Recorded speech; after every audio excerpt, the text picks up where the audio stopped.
The morning the internet died, the world didn't explode. It simply went quiet. No alarms, no digital countdown, no last message from the cloud. One moment, everything was connected. The next, every screen froze in silence. Phones stopped syncing, websites stopped loading, messages hung mid-sentence. And then nothing. At first, people assumed it was temporary.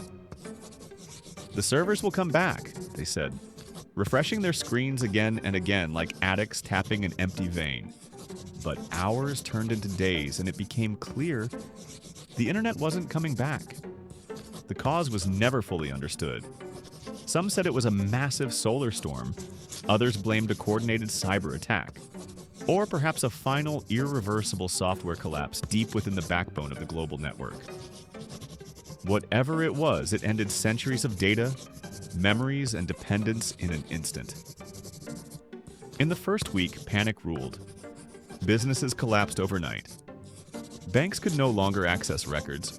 Markets froze, planes grounded, navigation systems went dark.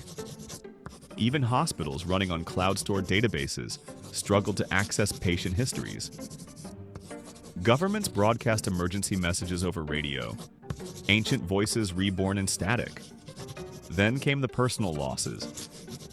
Decades of photos, messages, writings gone. Entire lives stored on distant servers evaporated like smoke. People searched old hard drives, thumbsticks, anything physical. Some even printed old emails and screenshots, desperate to keep fragments of connection alive. Without the internet, communication fractured. Families across continents fell silent. Long-distance relationships dissolved into absence. The world, once infinite through its screens, became small again, confined to the reach of a human voice or a paper letter. A strange kind of silence filled cities. Streets were busier yet quieter. No headphones, no scrolling. Cafes filled with people talking face-to-face, rediscovering the awkward art of conversation. News returned to paper, television, and rumor. Libraries became sacred places again. The last temples of knowledge. Economies restructured around locality. People learned to trade, repair, and craft with their hands. Globalism shrank overnight. Local communities became lifelines. The sudden loss of algorithms revealed what had been invisible for decades. Just how much human thought had been shaped by unseen digital currents. But not everyone grieved. Some felt liberated. Artists, writers, and dreamers rediscovered solitude. They no longer competed for clicks or virality. Creativity slowed, deepened. Children played outside again, their laughter replacing the endless hum of devices.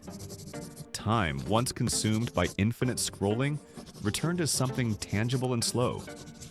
Still, the void remained. There were no more instant answers, no endless archives of memory, no voice from across the world at a click. Humanity had to relearn how to forget, how to live without the comfort of knowing everything. Years later, archaeologists of the modern age began digging through old servers like ancient ruins, hoping to recover fragments of the lost web.